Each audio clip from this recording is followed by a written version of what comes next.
Mark Rogers TV talking Pac-12 football, and we're knocking out positional grades across the conference. And Nick Dempsey from Conquest Chronicles doing yeoman's work for us today. We've knocked out the quarterbacks, the running backs. Now we're going to jump across the line of scrimmage because this is a sore spot that needs to be addressed. Defensive line, Nick. So don't need to remind you here. Delvin Simmons, gone. He had 10.5 tackles for loss and 4 sacks. Greg Townsend Jr., gone, 6.5 tackles for loss and 2 sacks.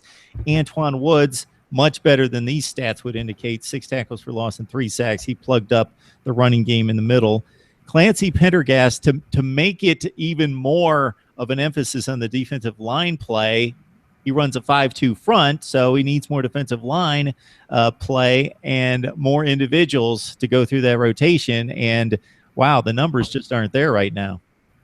Yeah, lack of depth, I think, is probably, if I had to pick the scariest part of USC's roster right now, I would say it's defensive line, just because almost every single person that had any meaningful starts last season out of that unit has either graduated, been drafted, or is out for the season, if you want to include Kenny Bigelow, who was like the one guy on this unit who was going to be the returning veteran. Best case scenario, he comes back in November. So the bulk of this season, you're going to have a bunch of guys who had a handful of snaps there, handful of snaps there, but not really anything meaningful. So there's a lot of question marks. There's plenty of talent.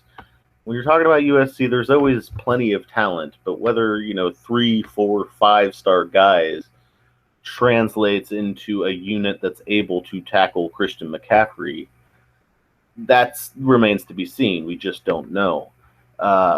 You're right. Clancy Pendergast is switching over to the 5-2. It has been very popular with the players. One of the reasons has been so popular is because it's much more simple. It's easier to adapt to for the younger guys. So there's not as many decisions as the defense they ran last season. Each guy just has to, find their assignment and fill it.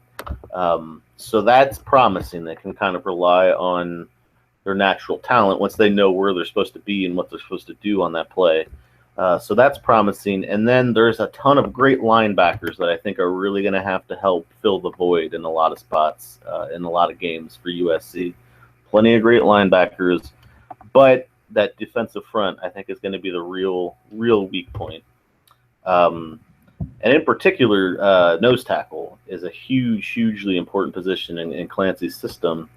And again, they don't really have anyone established there. They've got Noah Jefferson, who I think he's taken most of the starts in the spring, but he has also had a lot of injuries. So the guy now we're down to no longer counting meaningful snaps, but practice. The guy who's had the most practice, Noah Jefferson, he's also battling injuries. So you got Jacob Daniel, another very young man who is filling in, but again, we don't know. And then after that, there's not a lot of depth. So it's going to be the linebackers really trying to pick up the slack while these young, talented kids sort of find their way. And they've got, a heck of a first month, as we've talked about, coming up. They've got to try to stop Alabama and Utah and Stanford. Bunch of rushing attacks that produced Heisman candidates and people in the Heisman discussion last year. They've got to line up against all 3 of those in September with practically no experience. So they're going to be tested, and we're going to find out very quickly what these guys are made of. But right now, I don't think you can give them a grade. I think you have to give them an incomplete, if we're going to go with that metaphor.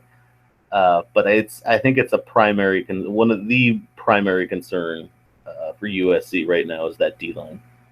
Yeah, we talked about it before we hit the record button, Nick, and you just alluded to it. We're going to be looking at USC's defensive front facing some of the better rushing attacks and running backs in the country. So Bama, of course, loses Derrick Henry. He's the name.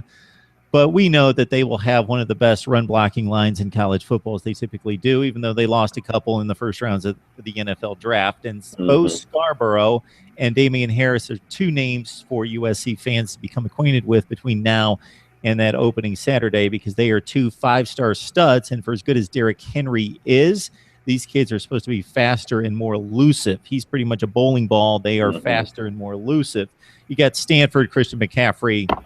Do we need to go on with superlatives there? He's the best in the business.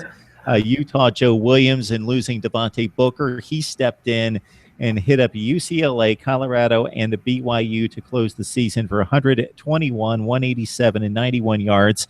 And I just looked up Devontae Mays is Utah State's returning running back, who ran for 1,000 yards at 6 yards a clip. So everybody seems to be pretty loaded at running back for that first month of USC opponents. Yeah, and the nice, we'll figure out very quickly how good they are. And this is going to be a heck of a trial by fire for those young fellows. If there is a reprieve, it's that after that, they sort of get into the heart of the Pac-12 schedule, where offense is kind of spread out. There's more passing. You can rely more on the agility of your linebackers and your DBs. And so at that point, maybe a weaker defensive line will not be as big of a liability. But that first month is going to be brutal. It's going to be brutal for that unit. And, time will tell. I guess we'll find out come September. When we talk USC football, we always go to Nick Dempsey, Conquest Chronicles, who tried to sort out the mess that is the USC defensive line right now. Thanks, Nick. Anytime, man.